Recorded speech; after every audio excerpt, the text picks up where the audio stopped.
Olá, meus irmãos, a paz do Senhor, vosso em Cristo, José Newton Silva, saudando a você com a doce e maravilhosa paz de Cristo. Sejam todos bem-vindos a mais uma edição da nossa Escola Bíblica Online. Na oportunidade, estamos numa ocasião bem especial, é o encerramento do nosso trimestre, onde passamos aqui 12 segundas-feiras estudando a Bíblia Sagrada, a Palavra de Deus, através das lições que estão propostas na revista para esse trimestre, né? Janeiro a março. E nós louvamos a Deus pela sua vida que tem nos acompanhado, pela vida dos seus amigos, parentes, enfim, professor, aluno, superintendente, escola bíblica, pastor de forma geral. Queremos agradecer a sua audiência, a sua compreensão, a sua atenção. Chegamos ao final de mais um trimestre e essa revista nós estudamos sobre o pentecostalismo. É uma fé particular, é uma fé que nos é atribuída segundo o que compreendemos da doutrina sagrada e muito atacada, muito advertida por muitos, mas que tem sustentado a sua bandeira de credo, de obras, né, de evidências, desde que a Igreja do Senhor foi fundada, né? Então nós louvamos a Deus e nós estamos estudando esse trimestre que hoje se encerra, no caso, né, nas escolas bíblicas dominicais amanhã, né, ou ontem, melhor dizendo, e estivemos estudando sobre o verdadeiro pentecostalismo, E nós estudamos essa verdade pentecostal sobre duas fontes que fundamentaram todo nosso estudo acerca da apologia à nossa fé pentecostal. A primeira fonte é a atualidade da doutrina. A atualidade da doutrina. Sem a doutrina, sem a vigência da doutrina, sem o vigor da doutrina, sem a atualidade da doutrina sobre nós, na sua ação, no seu efeito, no seu poder, não haveria um pentecostalismo verdadeiro.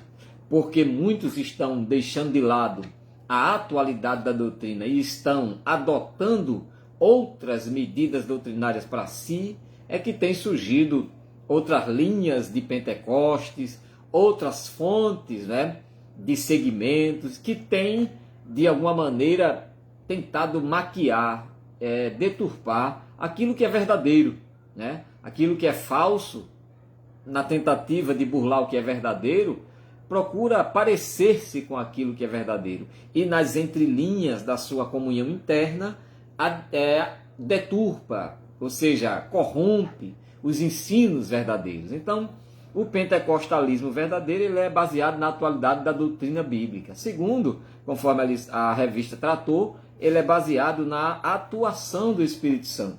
Não existe um crente pentecostal que não tenha a atuação do Espírito Santo sobre ele, nos seus dons, nas suas obras, na sua pessoalidade.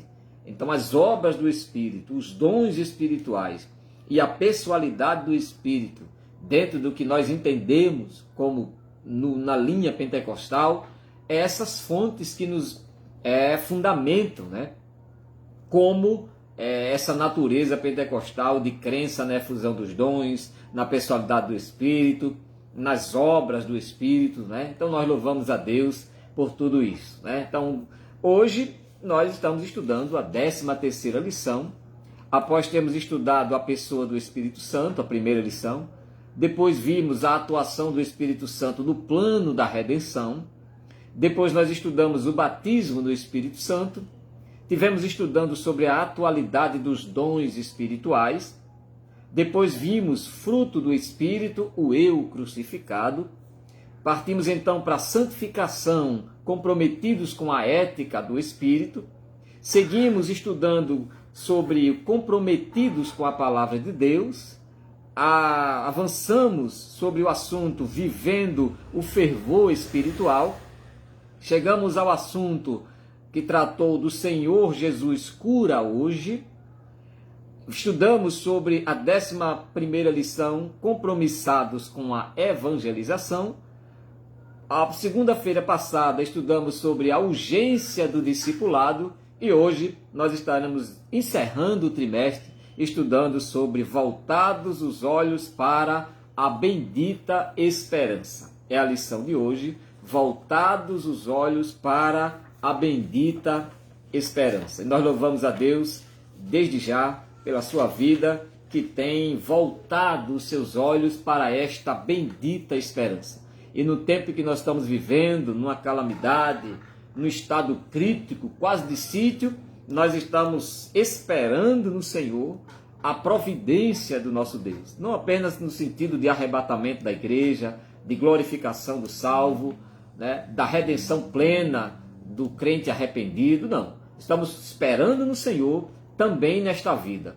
A Bíblia diz que se nós esperamos em Deus somente nesta vida, somos os mais miseráveis de todos os homens. Ele não diz se esperamos em Deus nesta, ele diz se esperamos em Deus somente nesta. Implica dizer que nós aguardamos a Deus e esperamos em Deus nesta vida e na vida futura. Louvado seja o nome do Senhor. O Senhor, respondendo uma pergunta de um dos seus discípulos, ao ser indagado e questionado sobre o que ganharia em deixando tudo para segui-lo, o Senhor Jesus disse que aquele que tem coragem, que tem disposição de deixar família, amigos, negócios para seguir ao Senhor, não ficará sem receber tanto nesta vida quanto na vida futura. Então, Deus que nos salvou, Ele é Deus para ser Deus em nossas vidas, nesta vida e na vida futura. Não deixe de esperar no Senhor nesta vida. Então, a lição de hoje é esta: voltados os olhos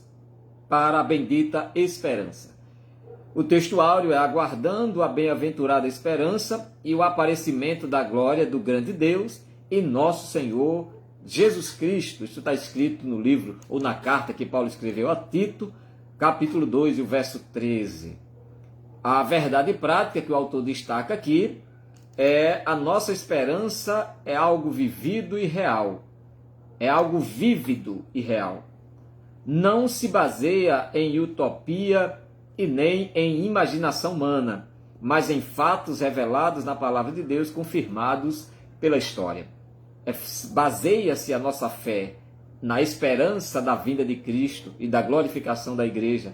Ela baseia-se não em uma imaginação humana e nem em uma utopia, obra criada, fruto da ficção, mas ela se baseia na palavra de Deus e nos fatos confirmados durante a história da humanidade. Então nós louvamos a Deus por isso, né? Então, gente, se ajeite aí, vamos começar estudando a nossa lição. O texto áureo, ele está escrito no livro de Atos dos Apóstolos, capítulo 1, do versículo 6 ao 11. Como de costume, nós não fazemos a leitura, deixamos que você acompanhe em casa para a gente ganhar um pouco de tempo, tá? Mas o texto áureo da nossa lição é Atos, capítulo 1, versículo 6 até o versículo 11, ok? Voltados os olhos para a bendita esperança. A expressão bendita esperança se refere à segunda vinda de Cristo, diz a introdução. Esta é a bendita esperança que a Bíblia trata, né? A gloriosa esperança, né? A anelosa esperança é se tratando da vinda de Cristo. Quando a Bíblia diz que Cristo é a nossa esperança, né? Trata-se, a princípio, da sua vinda gloriosa e da redenção e glorificação da igreja.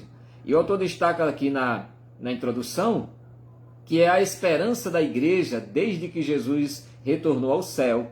Essa expectativa vem aumentando à medida que o tempo vai passando. A presente lição pretende esclarecer quão breve será esse evento para que cada um mantenha a vigilância e a fidelidade. Então, a nossa vigilância e a nossa fidelidade, ela tem como base de fundamento uma expectativa ou uma expectação. Ela tem como base uma pretensão, que é a esperança da volta de Cristo.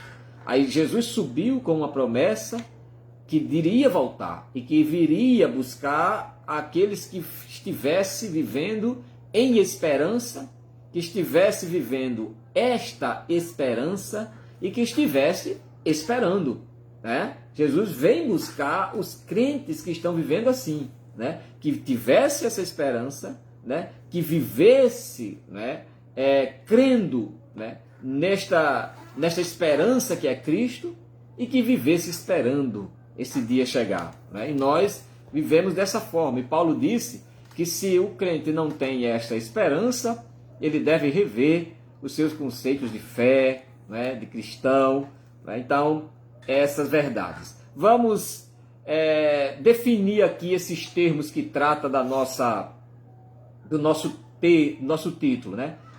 Voltados os olhos para a bendita esperança. A bendita esperança, no grego, existem os vocábulos macários, que significa bendito ou feliz. Então, dizer bendita significa dizer bendito ou feliz, indicando o cristão espiritualmente bem-aventurado. A expectativa da volta de Cristo nos confere bem-estar e felicidade espiritual. A definição dessa palavra bendita é esta, né? Feliz, do verbo macários no grego, né? E também bendito, alguém que é dito de forma bem, né? O bendito é a junção da palavra bem, contrário de mal com L, certo? Que aí seria bem no sentido daquilo que é parte de Deus, né? E dito, que é adição, que é a fala, que é o testemunho. Então, a bendita esperança, alguém bendito é alguém que é tratado de forma bem, que é dito de forma bem, é bem dito pelos outros, é bem desejado, é bem quisto pelos outros. Então, a esperança aqui, ela é bendita, né? Não falamos mal da esperança, nós falamos bem. Houve alguém que quis falar mal da esperança, e Pedro respondeu dizendo que um dia é como 1000 anos, e 1000 anos é como um dia. Porque eles estavam tratando malignamente, não estavam bendizendo esta bendita esperança, que é a volta de Cristo. Não estavam acreditando, já visto passar muitos anos. E então a resposta foi que um dia para o Senhor é como 1000 anos, e 1000 anos é como um dia. O Senhor é dono do tempo, né? E a volta de Cristo, ela continua sendo bendita no meio dos que creem, no meio dos que esperam, no meio dos que vivem essa esperança. Não é assim? O termo para a palavra esperança, né, ou define esperança como o sentimento de quem vê como possível a realização daquilo que deseja. É uma expectativa, é uma espera. Então a esperança ela é usada como definição nesse sentido. É um sentimento que vê como possível a realização daquilo que se deseja. A esperança é um sentimento, a esperança não é um dom. A esperança não é um poder. A esperança é um sentimento. E sentimento se edifica, sentimento se contrai, sentimento se educa, né? Sentimento se molda. Então, esta bendita esperança que há em nós acerca do arrebatamento da igreja é uma característica pentecostal. Nós cremos, o verdadeiro pentecostal, ele crê na esperança que é Cristo, na esperança da volta de Jesus, do arrebatamento da igreja, certo? Da absorção da igreja e da absolvição dela do meio da tribulação, certo? Então o pentecostal, ele crê, o verdadeiro pentecostal, que vive a atualidade da doutrina bíblica e anda e é guiado sob a atuação do Espírito, ele tem a esperança da volta de Jesus como prioridade, como razão de sua vida, como prova de sua salvação, né? Então, essa é uma característica do pentecostalismo verdadeiro, a esperança da volta de Cristo. Então, a definição de esperança é isso, né? É uma virtude, é uma das virtudes cristãs, através da qual o crente é motivado a crer no impossível. Quanto à definição da palavra esperança, é um sentimento que vê como possível a realização daquilo que deseja. Quanto à expressão teológica, que mostra a título da expectativa da igreja, ela torna-se uma virtude cristã, através da qual o crente é motivado a crer naquilo que é impossível, né? Aquilo que é impossível a nós, aquilo que é impossível aos olhos dos homens. Então a gente crê. Nós não achamos possível aos nossos olhos a vinda de Jesus. Nós não achamos possível aos nossos olhos o nosso arrebatamento. Não. O crente que acha que aos seus olhos, que por suas orações, que por suas obras, que por suas definições cristãs, ele viabiliza a vinda de Cristo com isso, ele engana-se redondamente. Porque não há nada em nós que garanta a vinda de Jesus. A vinda de Jesus é uma propriedade divina que está associada ao seu tempo, ao seu poder e à sua vontade. Então cabe a nós, certo? A militância como igreja em atuar como crentes, crendo nessa bendita esperança. Porque muita coisa vai vir para desfazer, para tirar a tua fonte, para tirar a tua atenção, a tua expectativa. Afinal, já faz quase 2000 anos de história da igreja e nada de Cristo voltar, né? Então, você prega, você canta, você ora que Cristo vai voltar, né? Anima a fé dos outros e os contragolpes e os contra-ataques vêm tentando te fazer descrer e desacreditar e desesperançar desse fato. Mas o crente pentecostal, ele é cheio do fogo da esperança da volta de Jesus. Não é assim? Glória seja dada no nome do Senhor. Então, é a certeza de receber as promessas feitas por Deus através de Cristo. Né? É uma sólida confiança em Deus. O termo deriva-se do grego elpis. A palavra esperança deriva-se do grego elpis, que significa expectativa favorável e confiante. Então, essa esperança que ela é bendita, a esperança da volta de Jesus, e que nos dá esperança nesta vida, né? Que quem espera Jesus para a outra vida, vive Jesus nesta vida. Né? Logo, a sua expectativa ela é favorável e ela é confiante. Certo? Já o verbo esperar significa ficar à espera de, né? Aguardar, contar com a realização de uma coisa desejada ou prometida. Então, esperança e esperar são duas coisas diferentes. Esperança, né, que tratado conforme aqui no grego, vem do prefixozinho, né, desse termo elpis, que significa expectativa favorável e confiante. Isso é esperança. Já o verbo esperar significa ficar à espera de, aguardar por, contar com a realização de algo que foi prometido ou daquilo que se deseja, certo? Geralmente toda esperança ela é baseada naquilo que se tem promessas acerca dela, para que a nossa esperança não seja vã, né? Por exemplo, então quer dizer que eu só vou esperar aquilo, se Deus não disse que vai abrir a porta eu não vou esperar? Não, você vai esperar, porque isso aí trata da esperança e não do esperar.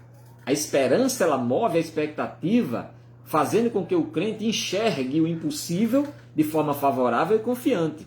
Já o verbo esperar é a simplicidade da ação que torna como que esperar por, aguardar o que, contar com a realização de, certo? Então nós devemos esperar com esperança.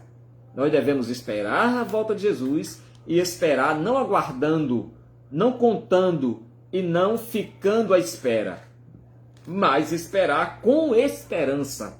Ou seja, entendendo aquilo como um ato ou como um acontecimento que nos é favorável, ou seja, é um favor feito a nós e que nos é confiante, ou seja, que nos dá confiança nessa espera, ok?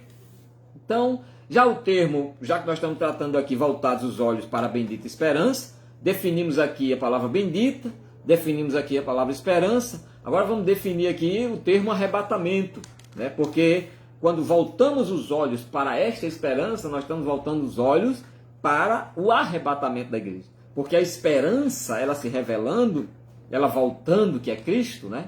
Ela compreende no arrebatamento da igreja. E essa palavra arrebatar aparece nas Escrituras de forma variada, né? No grego, a palavra lagar, que significa tomar ou receber. Já no grego é harpazo, que significa pegar ou arrancar com violência. Seja no hebraico, na definição lagar, certo? Como tomar ou receber, quanto no grego harpazo, que é a diferença, que é a palavra usada para pegar ou arrancar com violência, todas essas expressões, ela traduz de fato o ato do arrebatamento. Porque Jesus virá para, no hebraico, receber e tomar. Tomar para si, tomar não de ninguém. A expressão tomar aqui é se apropriar, certo? A expressão tomar aqui no hebraico é a mesma usada para quando ele na ceia tomou o pão e deu graças. Essa expressão lagar no tomar aqui é se apropriar. Ele se apropriou tornando dignamente, tornando legitimamente senhor daquilo que estava em suas mãos. Então o Senhor, ele virá para tomar, se apropriar legitimamente da igreja e para receber a igreja. Ora, quem recebe a igreja, ou quem recebe alguma coisa, recebe de outro, né? E aqui eu tenho uma palavra para os pastores. Aqui eu tenho uma palavra muito especial para você, pastor. Jesus vem receber a igreja da sua mão. Jesus vem receber a igreja da mão do pastor. Paulo ensina isso. Paulo disse que cuidou da igreja de Corinto de uma forma tão zelosa para entregá-la no dia de Cristo como uma noiva adornada, pura, preparada para o seu noivo. O pastor, ele vai entregar a igreja a Jesus. O pastor, ele vai ser o responsável por entregar aquilo que Jesus veio buscar. É lógico que ele também será arrebatado, né? E muitas vezes, para a tristeza nossa, pode-se dar o caso, e não é de se admirar, da igreja ir e o pastor dela ficar. Ele entrega uma igreja que o Senhor vê que é dele, mas o Senhor vê que aquele pastor, ele não está em condições de ir. Isso é triste, né?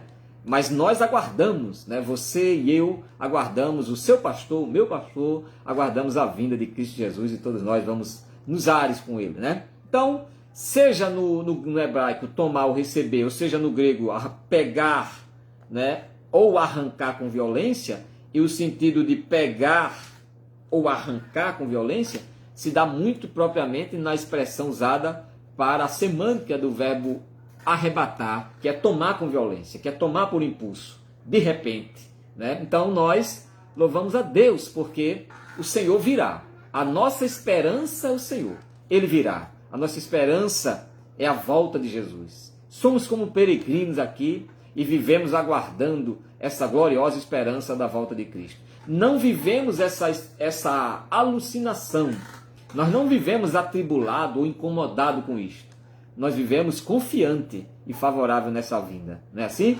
Então, vimos aí a definição de bendita, a definição de esperança, a definição de arrebatamento, certo? E vamos para o primeiro tópico da lição que o autor trata aqui, que breve o Senhor virá.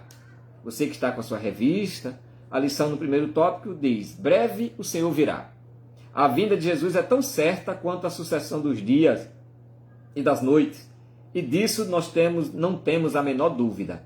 Esse dia está próximo e os sinais que precederão a vinda de Cristo já estão presentes, né?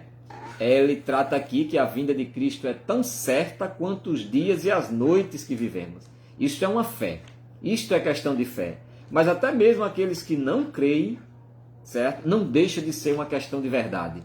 É uma questão de fé para os que creem sobre a verdade. E é uma questão de verdade, mesmo para os que não creem na nossa fé. Entendeu? Jesus virá. Queira a igreja ou não. Creia o mundo ou não, a esperança virá. Ela virá. Jesus, ele disse que vai voltar. E ele vai voltar. Creia ou não creia, Jesus volta. E ele não volta para voltar sem nada. Ele volta para voltar, certo? Com a sua igreja, certo? Então, e os sinais, conforme ele diz aqui, já estão acontecendo e de forma bem presente, né? De forma bem presente. Primeiro, a vinda de Cristo. A segunda vinda de Cristo é uma verdade ensinada na Bíblia inteira, certo? E uma verdade ensinada na Bíblia de forma abundante, de detalhes nos evangelhos e nas epístolas. Todos os ramos do cristianismo concordam que Jesus um dia voltará. Mas essa unanimidade não ocorre no tocante à maneira como isso vai acontecer. Há diversas interpretações sobre o tema que foge, né, do eixo dessa lição, né, que não é o caso aqui.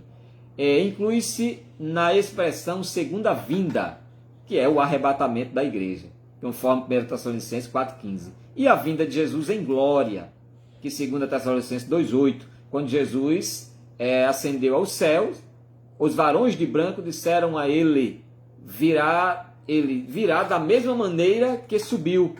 Esse cenário é de sua vinda em glória e não o arrebatamento da igreja. Então, você percebe aqui que há duas expressões para a vinda de Cristo. Uma, a segunda vinda, certo? Que se trata do arrebatamento da igreja. E a outra expressão é a vinda de Jesus em glória, tá? Que é a vinda triunfante de Jesus, que aí é uma expressão paralela ao arrebatamento, né? Quando os homens de branco, os anjos disseram, né, ele virá da mesma maneira que ele subiu, esse cenário aí é de sua vinda em glória e não do arrebatamento da igreja. Então o Senhor, ele virá da mesma maneira que subiu. Ele subiu na presença da igreja, voltará na presença da igreja, né?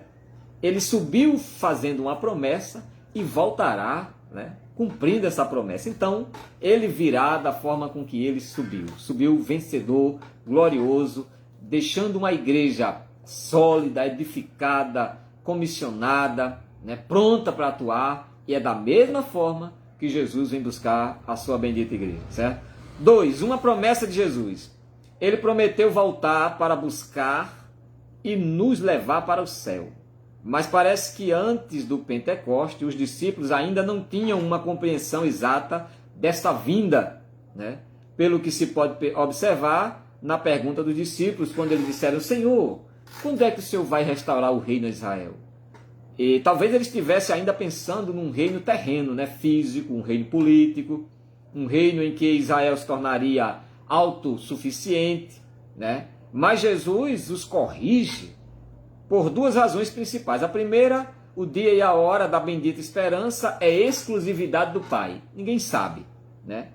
E esta está fora, né, da expectativa do radar humano. E a restauração do reino de Deus não é só para Israel, mas para todos os povos. Então, Jesus responde essa questão aí dos discípulos. Quando está prestes Jesus subir, eles fazem essa pergunta, sim, Senhor, o Senhor já vai, mas a gente está vendo do mesmo jeito, Israel, quando é que o Senhor vai restaurar? E Jesus responde sobre dessas duas visões aqui. A primeira, né, é que a bendita esperança da volta de Cristo é uma exclusividade do Pai, uma exclusividade de Deus. E a segunda é que a restauração do reino não é para Israel como eles pensavam, né? Quando é que o Senhor vai restaurar o reino de Israel? Mas é para a restauração do reino universal, de todos os povos que creem, né, no Senhor. Então, nós vemos essa observação de Jesus corrigindo seus discípulos. Em terceiro lugar, o dia se aproxima, né? Sabemos que a vinda de Jesus está próxima pelos sinais claros que o Senhor Jesus nos deixou. Está claro, está próxima, Jesus está às portas. Pregamos por toda parte que Jesus breve vem. Essa mensagem está em nossos hinos, está em nossas pregações, está em nossos discursos, nossas obras de fé. E o arrebatamento, que é a bendita esperança da igreja, é o arrebatamento e que se dá por ocasião da manifestação, da parousia, né, da revelação física de Jesus, né, nos ares, né, a aparição de Jesus, né? Então, esse arrebatamento é esta bendita esperança que nós estamos falando aqui. E a bendita esperança é Cristo, porque sem Jesus não há arrebatamento, porque é Ele que vem buscar a sua igreja. E Paulo fala do retorno de Cristo como a bendita esperança da igreja, conforme está escrito em Tito 2,13, né? Ao contrário de uma expectativa sem fundamento, a esperança cristã quanto à volta de Jesus é o testemunho altaneiro, ou seja, é o testemunho alto, principal, é o testemunho áureo, é a bandeira do cristianismo, é a bandeira da fé, é a bandeira das obras, dos frutos, dos dons, da manifestação da Trindade em nós. É a bandeira cristã, é o arrebatamento da igreja. Nós vivemos para este dia, nós cremos para este dia, né? Nós existimos na fé para o arrebatamento da igreja. Nós não podemos tirar a visão da volta de Cristo, porque se a gente tirar a visão, por isso que o autor aos Hebreus, capítulo 12, ele explica desde o primeiro, deixando de lado todo o embaraço, deixando de lado tudo aquilo que nos para na caminhada, tá? Embaraço é aquilo que não te faz cair, mas te faz atrasar. Sabe aqueles capim que tem na estrada, que você vai andando no mato, e você tropeça e aquela coisa fica enganchada no seu pé, aquilo ali é embaraço, aquilo não te faz cair, mas ele te faz atrasar, ele te faz parar e de certa forma até cansar querendo se livrar dele, de maneira que para, não cai, mas para, né? Então Paulo, o escritor dos Hebreus diz, deixando de lado todo o embaraço, certo? Corramos a carreira que nos está proposta. Corramos a carreira que nos está proposta. Que carreira é essa? A salvação, em que o próprio Paulo disse que é esquecendo das coisas que para trás fica, avança para as que estão diante dele, para alcançar aquilo para o que ele foi alcançado. Então nós fomos alcançados para alcançar aquilo para o que nós fomos alcançados por Deus, que é o prêmio da soberana salvação, que é a vida eterna. Então Paulo ele destaca que esse testemunho de Cristo é a bandeira, né? E o escritor dos Hebreus diz que, continuando, Hebreus 12:2, essa carreira deve ser corrida olhando para Jesus, que é o autor e consumador do início e do final da carreira. E o combustível dessa carreira para esse atleta é a fé. É a fé que é revelada nas Escrituras, é a fé que é manifesta pelo Espírito de Deus, é a fé que é promulgada em nós, que é validada pelo sangue de Cristo, né, pela crença no seu sacrifício. Então, Paulo está ensinando que o arrebatamento é a mensagem da igreja. O arrebatamento é a esperança da igreja, uns para com os outros. A mensagem para o mundo é a mensagem do juízo. A mensagem para a igreja em si é a do arrebatamento. Noé foi dada a ele 3 mensagens para pregar. A mensagem para os afastados, a mensagem para os crentes e a mensagem para os de sua casa. Para todos estes, Noé entregou uma mensagem. A mensagem para os que não queriam nada com Deus, a mensagem era: o Senhor virá com juízo e destruirá essa terra com o dilúvio. A mensagem para os afastados hebreus, certo? De Israel, ali aquele povo, era que, certo, o tempo havia acabado. Isso é muito sério. A mensagem de Noé para eles era que o tempo havia acabado, né? E a mensagem para a família crente, e aí implica a igreja, era que eles entrassem na arca e sem duvidar, porque Deus estava providenciando o escape e a salvação. Então, Paulo trata que o arrebatamento é a mensagem de esperança, é a única mensagem de esperança que edifica o crente, que fortalece o crente, é a mensagem do arrebatamento, de que o nosso porvir, certo, jaz além dos limites das expectativas e possibilidades deste mundo distanciado de Deus. Vejamos então por que essa esperança é tão bendita assim. Por que essa esperança ela nos dá tanta alegria, certo? De tê-la como tão bendita, como tão fiel, né? Gloriosa em Cristo Jesus. Vamos aqui para o segundo tópico da nossa lição, que vai tratar aqui exatamente da necessidade da vigilância, né? A necessidade da vigilância. Por que essa esperança ela é tão bendita assim, que requer vigilância, que requer um produto de fé, que requer uma produção de obras para que nos edifique? Primeiro, porque ela é uma esperança consoladora. Só o arrebatamento da igreja, só a vinda de Jesus, o reencontro, certo, do seu povo, agora retratado na igreja com ele. Segundo o dicionário, né, que nós entendemos por aí, consolar é aliviar a dor, o sofrimento, a aflição de outro, né, ou aliviar a própria aflição. Com palavras, recompensas, com promessas, isso é consolar, consolo, né? A criança, quando chora, os mais antigos chamavam aquela chupeta de consolo, né? Porque ali colocava na boca dessa criança e aliviava a sua dor, né? O seu sofrimento, a sua aflição, enfim. E podemos notar que na maioria das vezes em que a doutrina do arrebatamento, porque arrebatamento é uma doutrina, tá? Em que a doutrina do arrebatamento apenas ou aparece, né, nas páginas do Novo Testamento, vem com o propósito, dentre outras coisas, trazer consolo para a igreja. Então a doutrina do arrebatamento, ou seja, a lei que fundamenta o arrebatamento, para o nosso entendimento e compreensão, ela traz como efeito na vida da igreja justamente o consolo. Vivemos dias, como eu acabei de dizer, difíceis. E o nosso consolo é que Jesus tem resgatado aqueles que partiram com ele. É o nosso consolo, a nossa esperança é que aqueles que partiram, que nós choramos até hoje, eles estão com Jesus. Porque criam, porque eram servos e servas de Deus. Não podemos afirmar acerca de tantos outros, mas os que andaram com Jesus, a nossa esperança é que nós somos consolados com esta fé, com essa esperança de que estão com Jesus, de que estão no Senhor. Não é assim? Então, esse não é motivo, né? A gente sente a saudade, a gente sente a dor, né? E aí vem o consolo. A gente precisa de um consolo, né? Para passar a dor, para passar o choro, para passar a aflição da perda, né? Jesus chorou a perda de Lázaro. Jesus chorou que precisou de consolo naquela hora. E o consolo de Jesus, quando Lázaro partiu, foi ele chorou diante do Pai dizendo: o Senhor sempre me ouve. E não é agora que o Senhor vai deixar de me ouvir. Então o consolo de Jesus estava em Deus, de que Deus haveria de lhe responder. E o consolo da igreja está em Cristo Jesus, que haverá de nos responder. Como?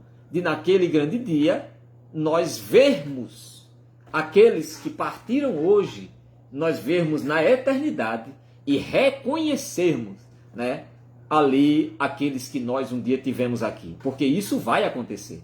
Isto é um dos prêmios, um dos galardões que nós vamos receber por manter a fé, por pregar o Evangelho e por acreditar e crer que se nós crermos no Senhor, seremos salvos não apenas nós, mas também a nossa casa.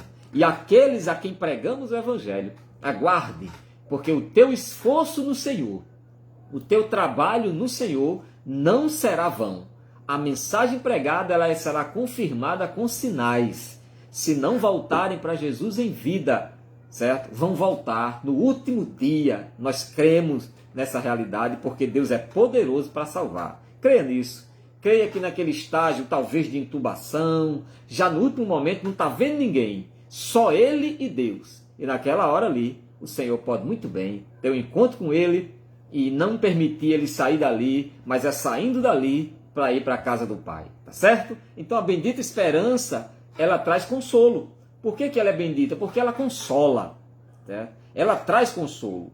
Face a tudo isso, Jesus de forma enfática declara, trazendo alento para os seus servos: virei outra vez e vos levarei para mim mesmo, certo? Não vos deixarei órfãos. 3 afirmações Jesus faz aqui. Ele diz: virei outra vez. Por que esse outra vez? Porque ele já esteve entre os que ele virá. Por isso que ele diz: virei outra vez. Ele não está dizendo virei outra vez. Se ele não dissesse virei outra vez, a ideia de outra vez aqui não é apenas mais uma vez, uma repetição. Não. Esse outra aqui é: virei para quem eu vim. Virei para estar com quem estive. E virei para buscar quem eu deixei. Isso é lindo, né? Virei para quem eu vim. Virei para estar com quem estive. E virei para levar quem eu deixei. Essa é a ideia de outra vez. Certo? Então Jesus não vem para o mundo. Jesus vem para aquele que ele deixou e disse: eu virei para vocês. Jesus vem para estar com quem ele esteve. E Jesus vem para buscar quem ele deixou. E a segunda afirmação é: virei outra vez e vos levarei para mim mesmo. Jesus não nos levará para outra pessoa. Ele disse: eu vos levarei para mim. Eu vos fiz para mim, vos salvei para mim, morri por vocês para mim, e eu vos levarei para mim, disse o Senhor. E a terceira afirmação: eu não vos deixarei órfão, né? Eu não vos deixarei sem a paternidade. E interessante, viu? Porque Jesus, na condição de Salvador, não é Pai. O Pai é Deus. Mas Jesus afirma: eu não vos deixarei sem Deus. Eu não vos deixarei órfão. Eu não vos deixarei sem a presença de um Pai. E a quem Jesus estava falando? De Deus. Jesus disse: eu vou levar vocês para mim e não vos deixarei sem um Pai. Porque o testemunho que Jesus deu foi o testemunho do Pai.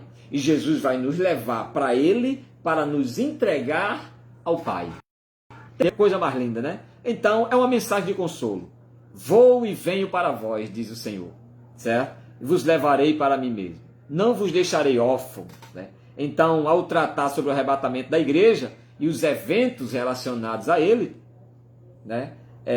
O apóstolo Paulo exortou que os irmãos deveriam, em conjunto, em unidade, em comunidade, se consolarem uns aos outros, com esta bendita esperança, quando ele diz: portanto, irmãos, consolai-vos uns aos outros com estas palavras. O consolo da igreja, de uns para com os outros, não é você vai ser livre desta enfermidade. Não é amanhã a porta abre. Claro que nós precisamos ser consolados com isso. Claro que isto traz consolo. E você tem que ter mensagens de fé, mensagens que edifiquem. Chega desse negócio, desses vídeos que tem por aí, que está apavorando, vídeos sem fundamento bíblico, vídeos sem revelação teológica, vídeos sem expressão doutrinária, vídeos que pessoas entram até em questões escatológicas sem autoridade nenhuma, gente. Pessoas falando de anjos da morte. Gente, a Bíblia não fala mais em anjos de morte. A Bíblia só tratou de anjos da morte uma vez, que foi no Egito. Foi numa condição única, que não se é usado nunca mais essa expressão anjo da morte, certo? Não existe essa coisa de anjo da morte. Isso foi uma vez só que Deus utilizou no Egito como juízo. Então alguém está dizendo que o anjo da morte vai passar. Gente, isso é heresia, certo? Isso não creia em umas coisas como essa não, que isso não existe. Já outra vem com a profecia dizendo: o cavaleiro da morte vai passar. Gente, esse cavaleiro da morte é um dos 4 cavaleiros do Apocalipse, certo? Um dos 4 cavaleiros do Apocalipse, que só vai se manifestar depois do arrebatamento da igreja. Mas alguém está profetizando por aí que nesses dias aqui, o cavaleiro da morte vai passar. Gente, isso é falta de entendimento, de conhecimento bíblico, e querem entrar em afãs, certo? De expressões e jargões que se usa, que o crente aprendeu essas coisas, sem fundamento nenhum. Então a mensagem de consolo para a igreja é: Cristo voltará, e breve ele estará voltando, para buscar quem ele deixou, para vir para quem ele veio, certo? E para levar quem ele deixou. Para vir para quem ele veio, estar com quem ele esteve e levar quem ele deixou. Esse é o consolo da igreja. Os cristãos, Paulo disse, consolem-se uns aos outros com estas palavras. Que palavras? Da bendita esperança, do arrebatamento, da presença de Jesus. Se partiu agora, não se desespera, certo? Aí ele está com Cristo, certo? E eles que morreram em Cristo, no dia do arrebatamento, ressuscitarão primeiro. Nós, os que ficarmos vivos, seremos transformados e juntos. Não é um depois do outro, é junto. Você não vai ser arrebatado primeiro por estar vivo e nem ele ser arrebatado primeiro por ter partido antes. Vamos subir todo mundo junto. Jesus é tão glorioso que diz que a esperança vem para levar os que morreram e os que estão vivos, todo mundo junto. Os que morreram logo vão ressuscitar dos túmulos e vão subir todo mundo. Abraão, Davi, Isaac, Jacó, Daniel, todo mundo vai levantar do túmulo, receber um corpo glorioso, certo? Transformado, certo? E todo mundo, e nós também, vamos subir todo mundo junto e aguardar a frase tão esperada do nosso Salvador dizendo: vinde benditos de meu Pai, e tomai posse de um reino que está preparado para vocês desde a fundação do mundo. A mensagem de consolo para a igreja é a mensagem do arrebatamento, viu? Console uns aos outros com a mensagem do arrebatamento. Jesus virá, e é esta a nossa esperança. Quando a gente coloca a esperança noutra coisa, a não ser no arrebatamento da igreja, na vinda de Cristo, a gente perde todos os consolos que essa esperança nos traz para esta vida, certo? A gente fica desconsolado, nada mais nos consola. Por quê? Porque a gente perdeu o consolo principal, que é a vinda de Cristo. E aí tudo que acontece é prata, é ouro, não consola mais, é saúde que não consola mais. Mas por que, meu Deus, que eu tenho tudo? Eu estou realizado, enfim, mas eu não sinto consolo. eu sinto um vazio, porque a tua esperança, crente, ela não está na vinda de Cristo, ela começou a ser colocada em tudo que há nesse mundo. Mas se eu e você, a gente colocar a nossa esperança na vinda de Jesus, tudo que é de benefício, tudo que é de realização, que essa esperança nos traz para essa vida, nos dias de hoje, vai acontecer. E vai acontecer para nos edificar e nos fazer vitoriosos. O emprego, a saúde, a família, certo? As realizações, os sonhos, certo? Vão todos estar debaixo da bendita esperança da volta de Jesus. Certo?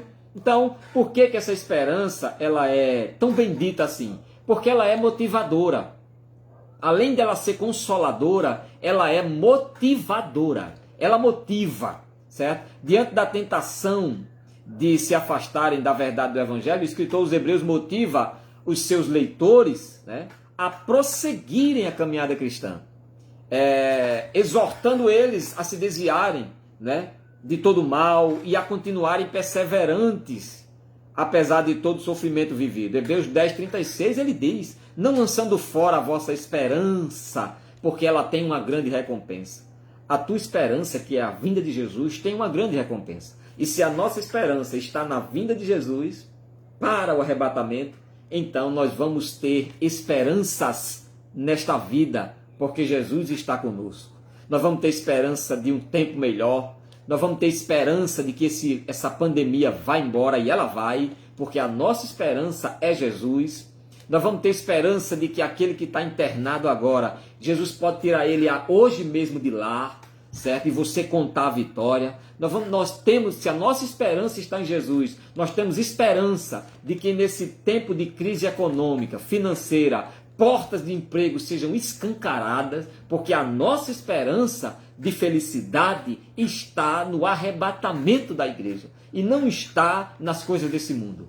As coisas desse mundo são para nós, para usufruirmos dela, para nós gozarmos dos seus benefícios, para nós nos influenciarmos, né, com as suas virtudes boas que Deus nos traz. Mas a nossa esperança, ela deve estar baseada tudo isso na volta de Jesus. Tá certo? Então, por que a esperança é tão bendita assim? Porque ela é motivadora. Se o arrebatamento da igreja não motivar você e a mim a continuar crendo, e o que nos motiva é outra coisa, então nós estamos no caminho errado. Então nós estamos no caminho errado. Porque o que nos motiva deve ser o dia da volta de Jesus. Esta deve ser a nossa visão, o nosso vislumbre. Este deve ser o nosso horizonte. É o dia da vinda de Jesus. Para isto vivemos, para isto nós vamos morrer, para isto nós comemos e nós bebemos. Existamos ou não, façamos isto para a glória de Cristo, pela bendita esperança dele, né? Então, dentro de pouco tempo, disse o escritor, aquele que há de vir virá e não tardará. Hebreus 10:37, quando está escrito lá, né? Uma das maiores promessas da segunda vinda de Cristo, apesar de todo o sofrimento vivido, né? Quando ele trata de que porque ainda dentro de pouco tempo, aquele que há de vir ou aquele que vem, virá. Veja bem, a tradução original não é aquele que há de vir, é aquele que vem. Dentro de pouco tempo, aquele que vem, virá. Lembra de Maranata? Maranata é uma expressão hebraica. E o texto escrito aqui, em Hebreus 10:37, é escrita para os hebreus. E os hebreus, eles sabem muito bem essa expressão Maranata, que aí usa muito bem o significado do texto. Aquele que vem, virá. Porque qual era a saudação dos hebreus? Maranata. Ora, vem, Senhor Jesus.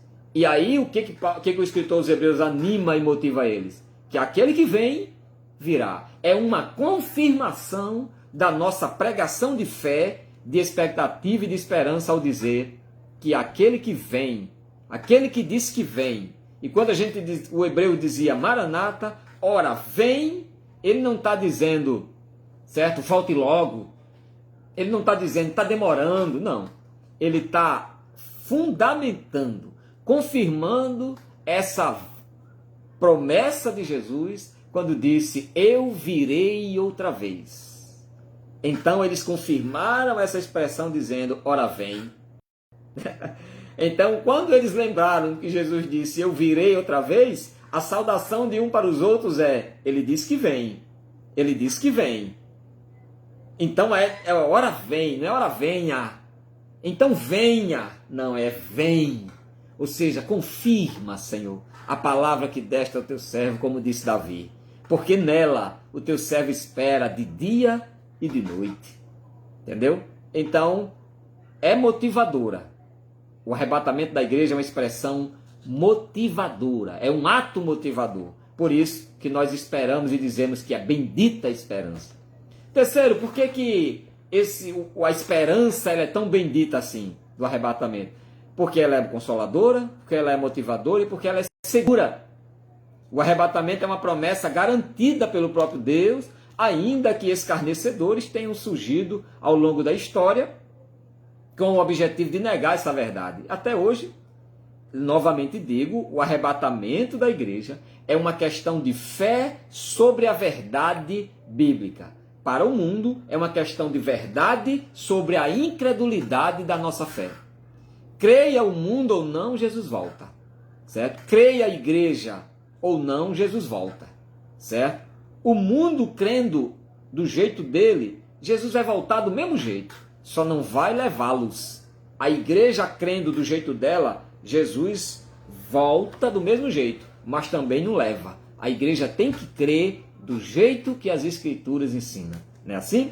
Certo? Então é uma palavra segura, é um ato seguro. Sabemos que o arrebatamento é o advento iminente, qualquer hora pode acontecer. Jesus, em seu sermão profético, ele deixou certa a sua segunda vinda, ao compará-la ao fato histórico vivido por Noé, quando ele disse que vai ser como nos dias de Noé. Assim será também a vinda do Filho do Homem, né? Em que todos festejavam, todos casavam, comiam, davam-se em casamento, né? Assim sendo, os cristãos nunca devem abrir mão de sua expectativa mantida em oração de que ainda hoje a trombeta pode soar. Então, para esse arrebatamento prometido, o que se espera de nós? O que se exige de nós? Vigilância, com fidelidade, certo? Viver com fidelidade é adotar um estilo de vida cristão na esperança da vinda de Jesus. É o tópico 2 da nossa lição, né? É uma necessidade essa vigilância. Entendemos como vigilância o ato ou efeito de vigiar, o estado de permanecer em alerta, de quem procede com precaução para não correr risco. Devemos permanecer acordados, atentos no cuidado de não nos afastarmos de Jesus e aguardar a bendita esperança. Não confunda vigiar com esclerose espiritual, não. Com alucinação espiritual, não. Tem crente que não está nem mais dormindo esperando Jesus voltar, né? Tem crente que está se esquecendo que vive em sociedade, é um ser biológico, é um ser social, é um ser psicológico, está alucinado esperando a ideia de que Jesus vai voltar, certo? Crente preocupado com o arrebatamento é um crente que está longe dele, certo? Você vê um crente preocupado com o arrebatamento, é porque esse crente não tem Jesus. O crente ele não anda preocupado com o arrebatamento, ele anda atento, ele anda alerta, ele anda com precaução, certo? O crente ele anda assim, mas ele não anda amedrontado, duvidoso. O crente não anda questionando, será que eu vou, será que eu não vou, certo? O crente verdadeiro, ele tem a segurança, o consolo e a motivação, que é Cristo. Então, ele não anda desesperado, imaginando que em qualquer momento ele pode ficar, né? Certo? Ainda que isso seja um fato, de que na nossa suficiência a gente perde as garantias da suficiência de Jesus, nós não podemos viver desse desespero de que, então eu estou preocupado se eu vou subir. Então, manda essa pessoa orar, diga para ela que se ela é crente, o Espírito Santo está nela, é o selo da salvação e do arrebatamento, certo? Ela pode dormir tranquila, vá servir ao Senhor, vá adorar, vá cultuar, porque o arrebatamento será para ela. Entendeu? Exortação à vigilância. O Senhor Jesus nos exorta com muita ênfase sobre a necessidade da vigilância. Vigiai, certo? Pois, porque não sabeis a hora em que há de vir o Filho do Homem, que há de vir o Senhor.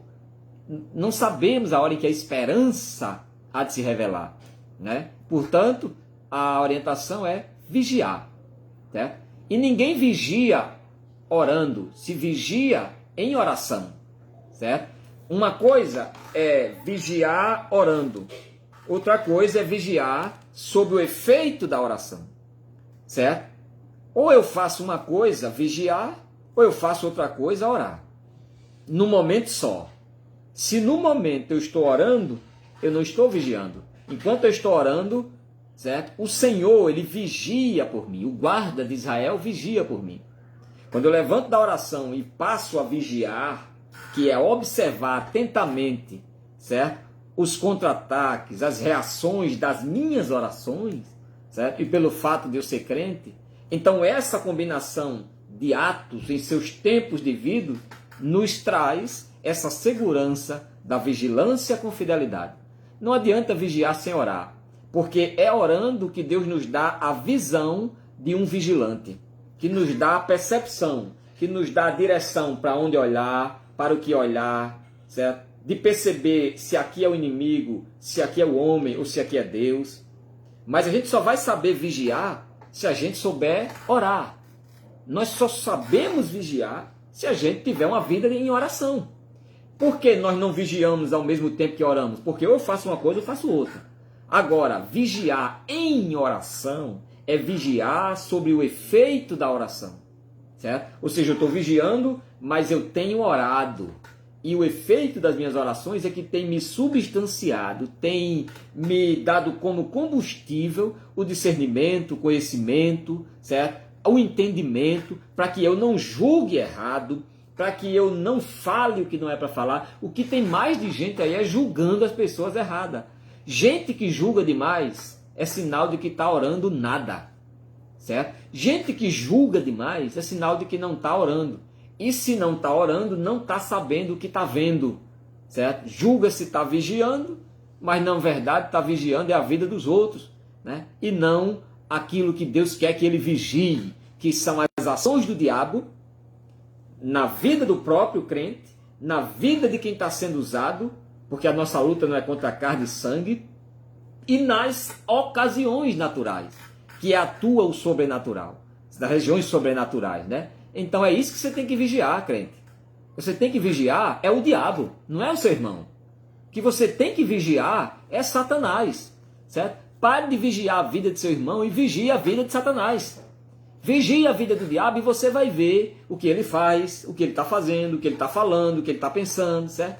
Então vigie, certo? Quando a gente aprende a vigiar, certo? O que tem querendo nos afrontar e nos destruir, a gente vai saber como se posicionar, tá? E vai saber como nos dirigir, certo? Aquele que nós estamos aguardando como bendita esperança. Então o Senhor manda vigiar esse dia também. Vigiar o diabo e vigiar o dia de Cristo. Vigiar o dia que ele vem. Está atento, está perceptível, está alerta, né? Para que quando acontecer, não nos pegue vigiando a vida do nosso irmão.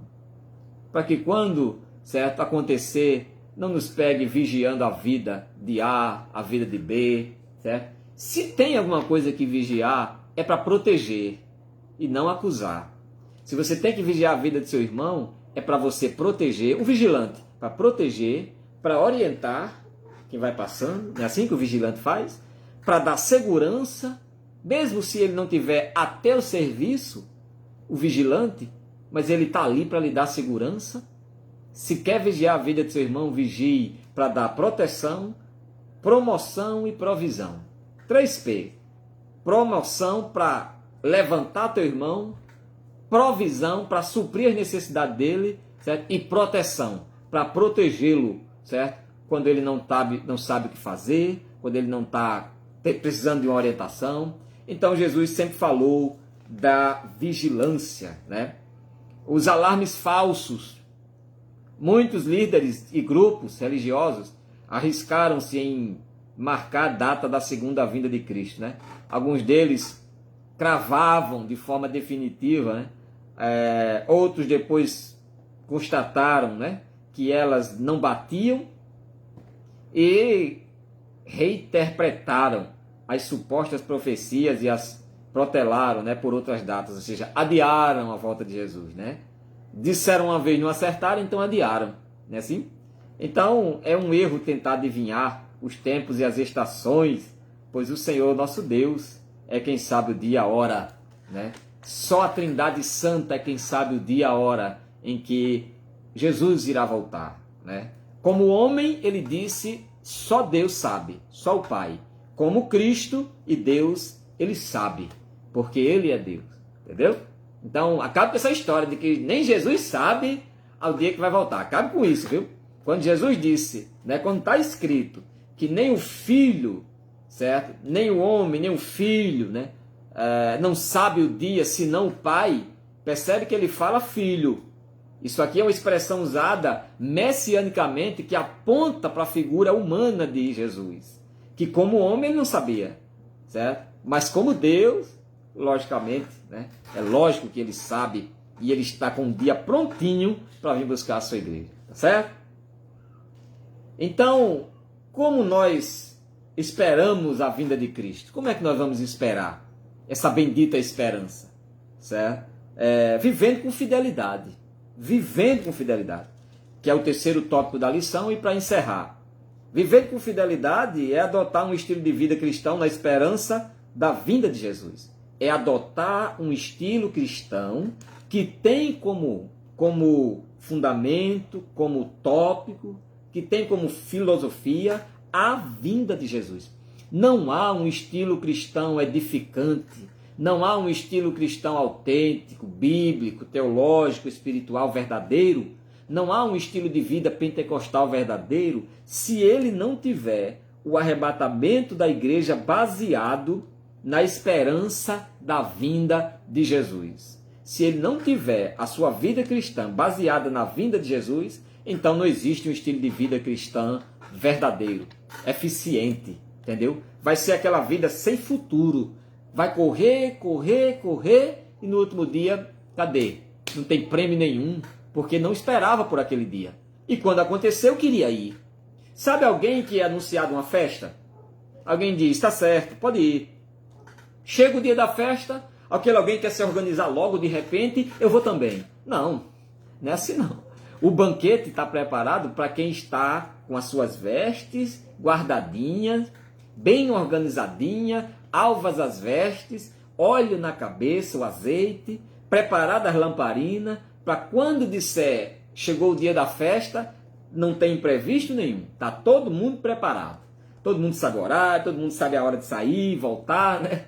Aquela ideia de preparação. Então, o arrebatamento não é para essa ideia de que é como uma festa que me convida, eu digo, não, eu não sei se eu vou não, vocês vão que daqui para lá eu decido. Não, filho, você tem que decidir agora. Se você quer ir para a festa, você tem que estar inscrito no hall da festa.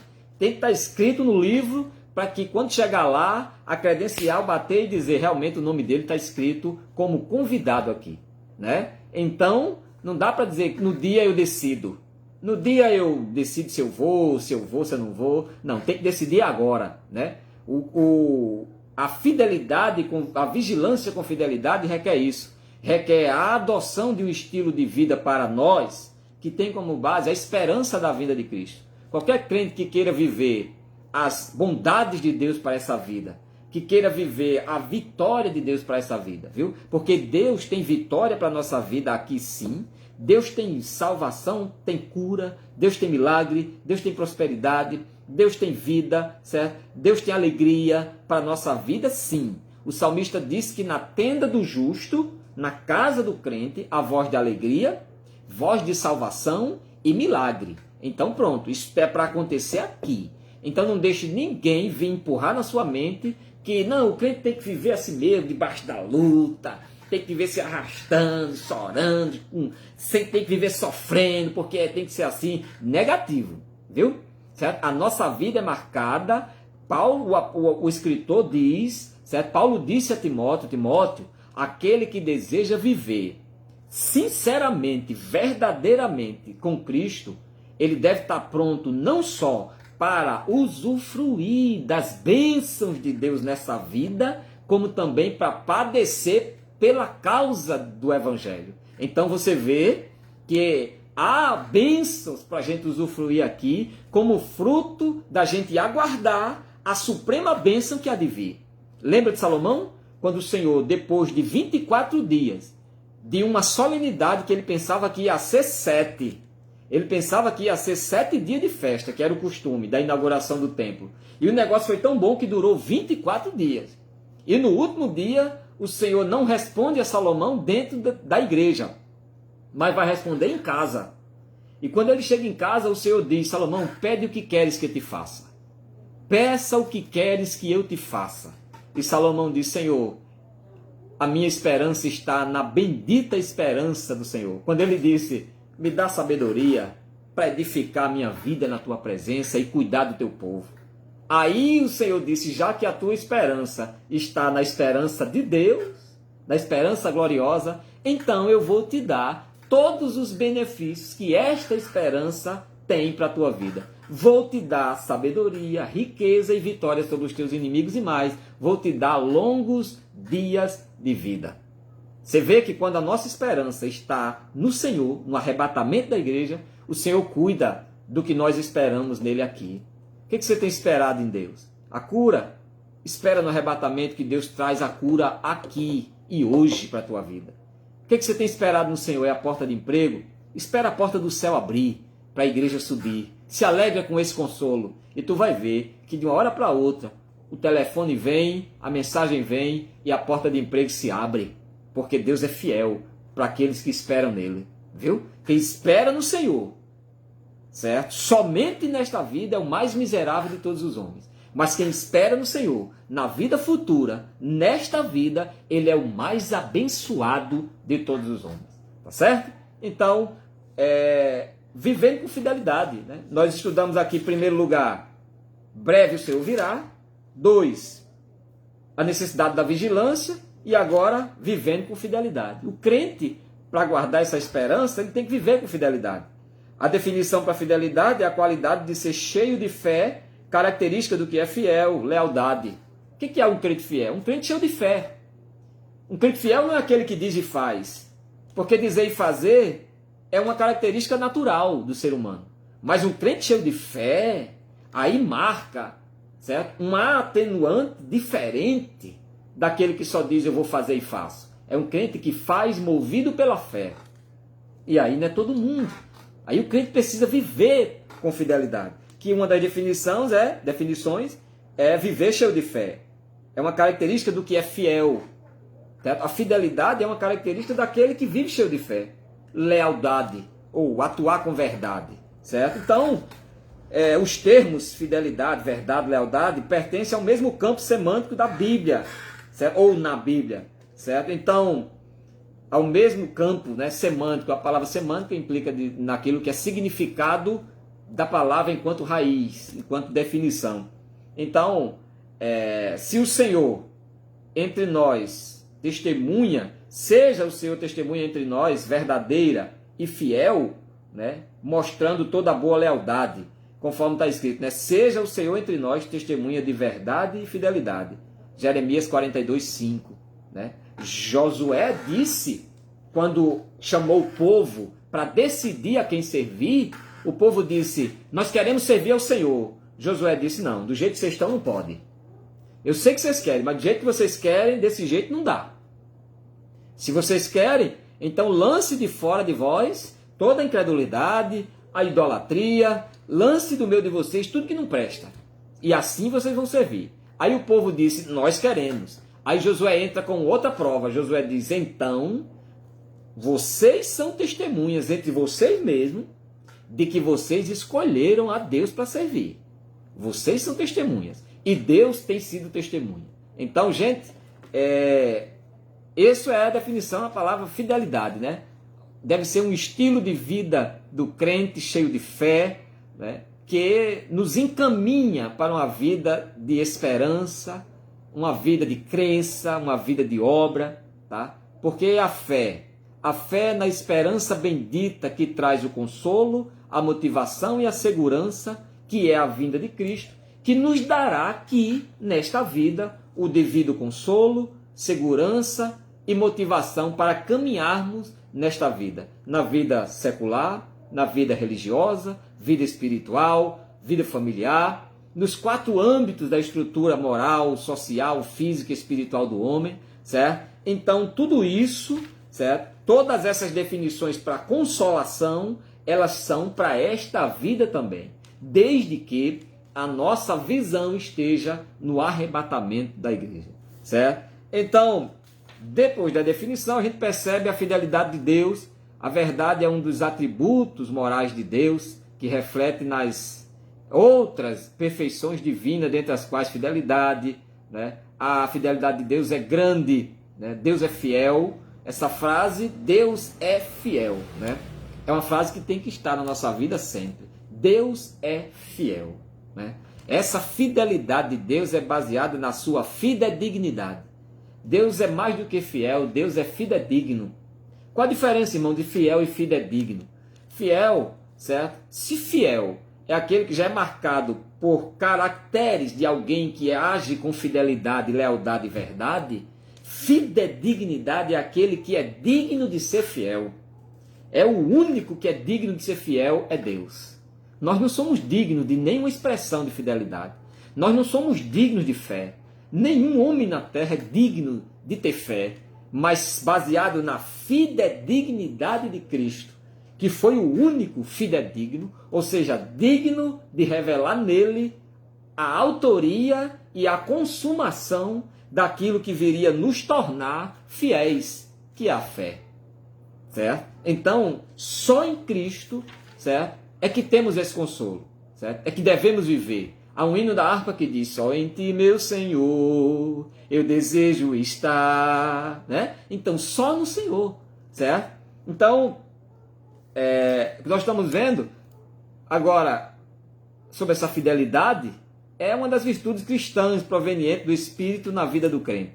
Não existe crente fiel a Deus sem o Espírito Santo na vida dele, tá? Não existe. Ah, irmão, porque eu sou fiel a Deus, mas você nunca vai errar, você nunca vai pecar, você nunca vai ter momentos de que a fé vai estar lá embaixo. Aí quer dizer que eu nunca... Não é isso, gente. Certo? A fé em Cristo para a salvação e para o arrebatamento da esperança divina em nós, certo? Que é o arrebatamento da igreja em Cristo, ela atua na nossa vida como garantia de segurança, certo? Nunca como autossuficiência. Essa fé ela vai atuar na minha e na sua vida como prerrogativa de defesa, certo? Como uma substanciação que nos traz, certo? Esse remoto de voltarmos, certo? A esperança para ele dizer que maior é o que está em nós do que o que está no mundo, de que ainda que o nosso coração nos condene, maior é Deus do que o nosso coração, disse Paulo, Romanos 8, né? De que todas as coisas cooperam para o bem daqueles de três formas, que são chamados por Deus, que amam a Deus, que foram escolhidos segundo o propósito de Deus, certo? E quarto, que são guiados pelo Espírito de Deus. Então esta fé, ela não vem nunca te tornando autossuficiente. Nunca, a ponto de você nunca errar, nunca deixar de crer, porque no momento vem que a gente desacredita de muita coisa, mas essa fé, ela aciona em nós, porque o Espírito está em nós, e ele diz: por que te perturbas dentro de ti, ó minha alma, ou dentro de mim? Espera em Deus. Isso é a fé. A fé, ela começa a agir, tornando você a voltar os olhos para o Senhor, para o sobrenatural, e dizer: há solução para esta terra. Há vitória para este mundo. Há cura para essa terra. Ele disse, Jeremias: clama a mim, e eu vou responder, vou ouvir, vou perdoar e vou sarar a sua terra.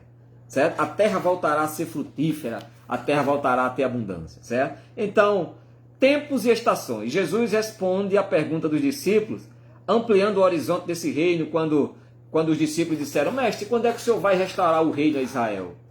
Aí ele diz: não pertence a vocês saber os tempos ou as épocas que vocês vão saber os tempos ou as épocas que Deus vai operar.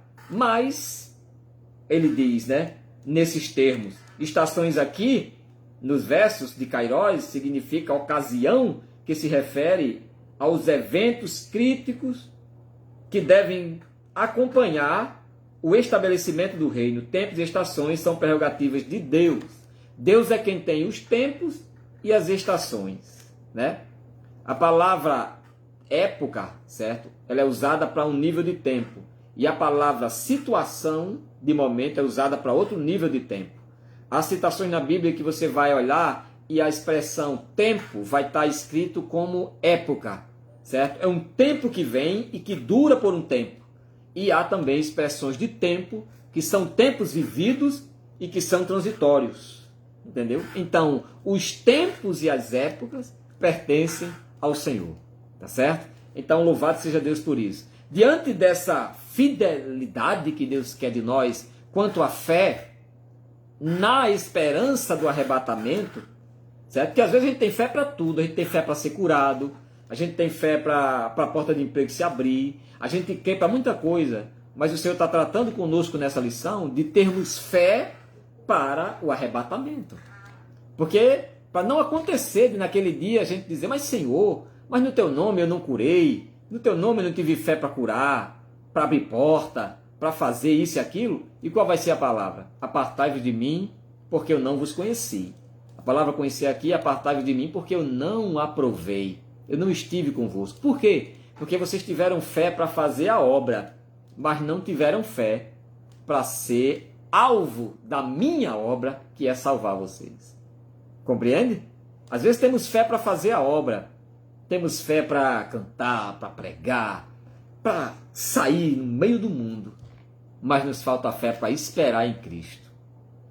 A gente se move da nossa esperança, né? E aí quando chega naquele grande dia, o Senhor vai dizer, mas você não teve fé para me esperar, você não foi fiel ao me esperar, certo? Você se envolveu com tanta coisa que achou tão bom aqui, que onde é que estava a fé para crer, esperar, não apenas crer, mas esperar com esperança.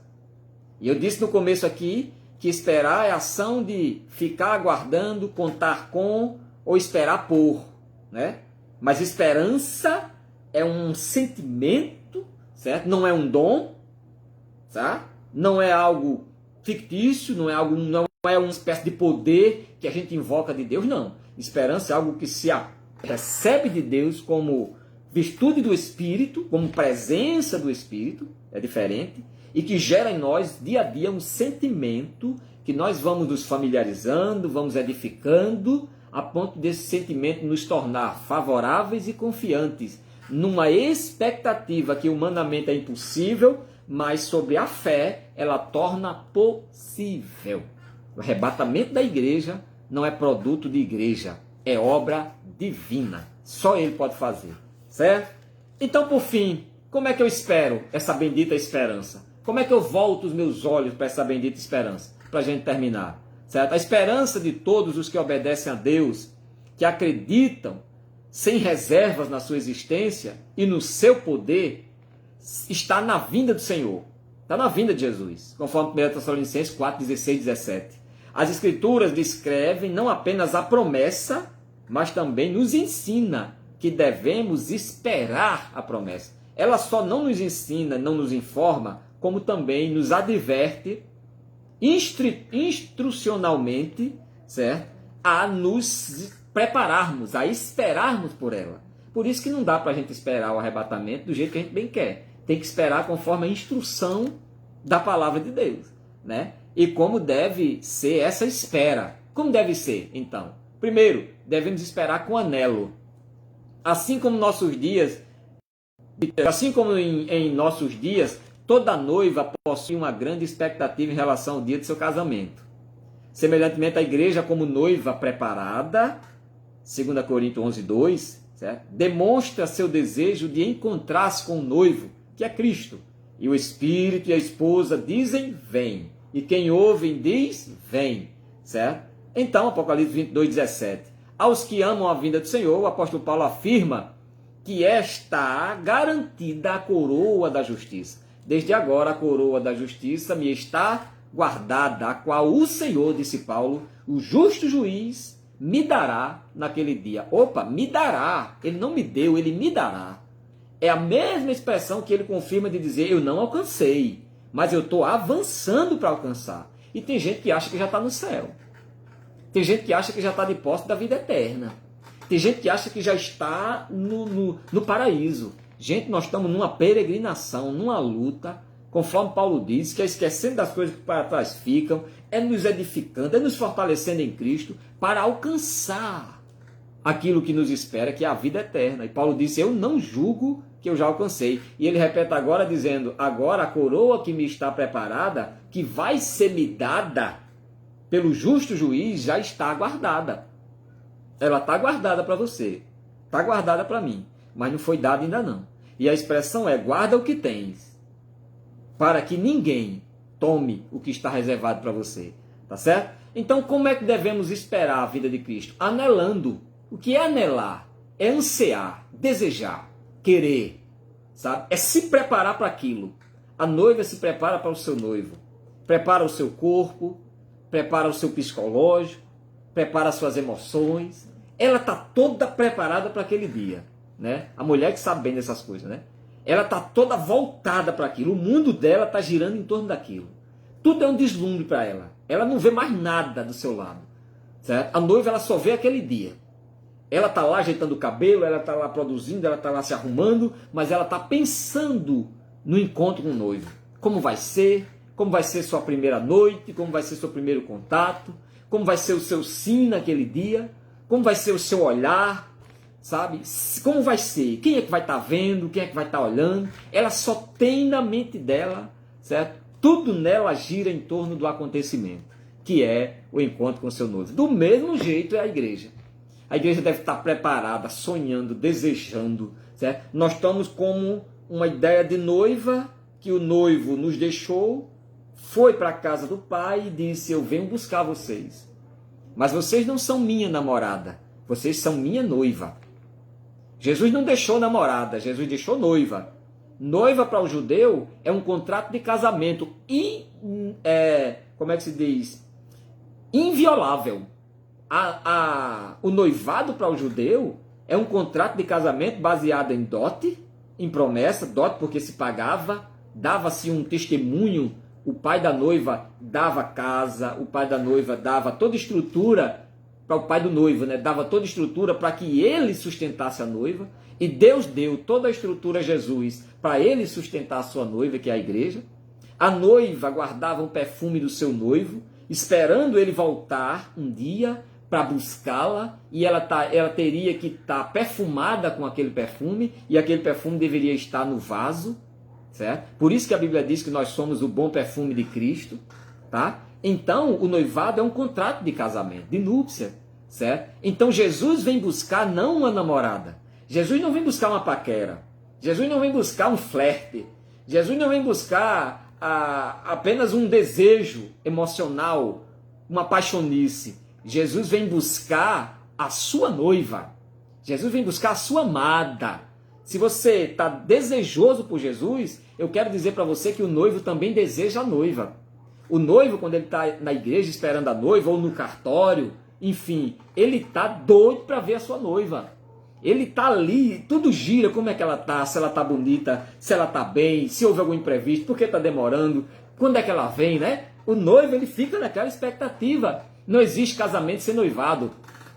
Você pode conhecer alguém hoje aqui e casar na mesma hora, mas um inteirinho entre você colocar a aliança no dedo dela, de esquerdo, se dá um noivado, ou seja, uma promessa. O ato de dizer sim é um contrato, entre aspas, ou entre linhas, melhor dizendo, eu me comprometo e eu lhe esperava durante a minha vida, eu lhe esperava para esse momento. Então, o noivo também espera. E se o noivo espera pela noiva, Jesus também espera pela noiva. Quer prova disso? Ele disse quando estava ceando pela última vez, ele disse, nunca mais eu vou comer desse pão e vou beber desse cálice, até que eu receba vocês nas mansões celestiais. Ele desejou. Quer mais? Ele disse, quando sentou com os discípulos para cear a Páscoa, ele disse, eu desejei comer essa Páscoa com vocês. Você imagina Jesus desejando encontrar com a gente? Certo? Você imagina? É como o salmista disse, ele se inclina para nós e ouve o nosso clamor. Você pode imaginar um Deus tão tremendo como o nosso, e ele se inclinar, ele querer se voltar para nós, ele querer se curvar, que é a expressão se inclinar e se curvar, certo? É alguém que está numa posição altaneira e soberana, diante de uma posição medíocre e efêmera quanto a nossa, e ele se voltar. Davi disse, eu estava no lamaçal. Ele, no seu lugar de glória, ele se inclinou, ele se curvou, olhou para aquele lama toda que eu estava atolado, me tirou de lá e me colocou em rocha. O noivo espera pela sua noiva, ele deseja. Não se engane, Jesus não está lá numa cadeira de balanço esperando que a gente se vire e deseje a vinda dele. Ele está lá esperando e ele sabe o dia que vem, né? E ele sabe o dia que vem. Qual é melhor? Qual que causa mais aflição? É esperar por aquilo que a gente sabe que vem, mas não sabe o dia que vem? Ou esperar por aquilo que a gente sabe que está esperando por nós e só a gente sabe o dia que a gente vai? Jesus é esse. Jesus sabe que tem um povo que está esperando por ele. E Jesus sabe que ele virá, ele vai, mas ele não pode dizer o dia é esse. Ele não pode dizer, filhos, eu estou chegando, o dia é esse. Né? A noiva, ela não diz a hora que vai chegar. O noivo está lá no cartório, está na igreja, está esperando ela, mas ela não diz, estou chegando, estou indo aí. O noivo fica na expectativa, mas ele sabe que ela vai chegar. Ele sabe que ela vai chegar. Aí você pega para Jesus e a igreja e inverte o negócio. Agora não é a noiva que tem a detenção do tempo de chegar. A noiva, no sentido natural, é ela que determina a hora que vai chegar. Né? Ela que diz, não, vamos esperar um pouquinho, vamos deixar ele mais ansioso. Né? Agora, tu trazendo isso para Jesus, o arrebatamento, não é a noiva que tem a detenção do tempo. É o noivo que diz, eu é que digo a hora que ela vai chegar. É o noivo que vai dizer, sou eu que digo a hora que a minha igreja vai chegar, que a minha igreja vai chegar para o casamento. Isso é lindo, não é não? Enquanto o casamento natural, a noiva é que diz, não, vamos deixar ele esperar mais um pouquinho, vamos deixar. Mas enquanto arrebatamento, aí não, aí é o noivo que diz, eu é que digo a hora que ela vai chegar. Eu é que digo, bora, pode vir, porque o casamento já está pronto. As testemunhas já estão postas, a mesa está posta, os convidados também, certo? As músicas, o som festivo já está tocando, certo? Pronto para receber aquela que é a minha amada, a minha noiva, diz o Senhor. Então, como é que eu devo esperar o arrebatamento ou essa bendita esperança? Anelando, desejando, se preparando para aquilo. Não é só querendo, é se preparando para aquilo. É guardando sua vida para aquilo. É guardando a tua mente para aquilo. É concentrando a sua mente para aquilo. Sabe? Uns dizem, não vai chegar, não vai dar certo, esse casamento não vai, esse casamento... E tu com a mente lá, meu casamento, Jesus ninguém separa. Quando tu tem a tua mentalidade nesse casamento com Cristo, Jesus cuida do teu casamento, Jesus cuida da tua relação. Entendeu? Como devemos esperar? Orando. Certo? Isso aqui eu não vou abordar muito, né? Só quero te dizer uma coisa. Esperar o arrebatamento orando não é pedir para Jesus voltar. Não existe essa oração, viu? Volta, Jesus, volta, volta. Não, Jesus nunca ensinou isso. Nós aguardamos a bendita esperança orando, certo? Ou seja, vigiando em oração, tá? Por meio da prática constante, 5:17, orando sem cessar, que o cristão mantém contato com Deus. A oração mantém a vigilância, a oração mantém o contato, a oração mantém a esperança, a oração mantém a visão, a oração mantém a sensibilidade, a oração mantém a expectativa, a oração mantém a edificação das obras, a oração mantém o discernimento, a oração mantém o vigor espiritual e a oração mantém as obras. Eu te dei 10 razões aqui para que a gente espere Jesus orando e nenhuma delas foi volta Jesus, não. Certo? Não. Ok? Porque o tempo da volta, certo, é marcado pelo chamado pela noiva. E só Jesus é que tem esse tempo.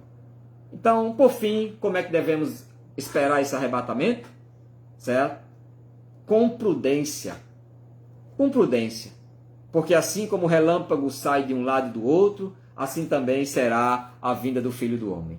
Certo? Esperemos com prudência, com diligência, trabalhando para o Senhor, orando ao Senhor, pedindo para que Ele nos fortaleça, nos edifique, nos firme na caminhada, pedindo para que Ele nos traga ânimo, alegria da salvação, mesmo o mundo caindo ao nosso redor.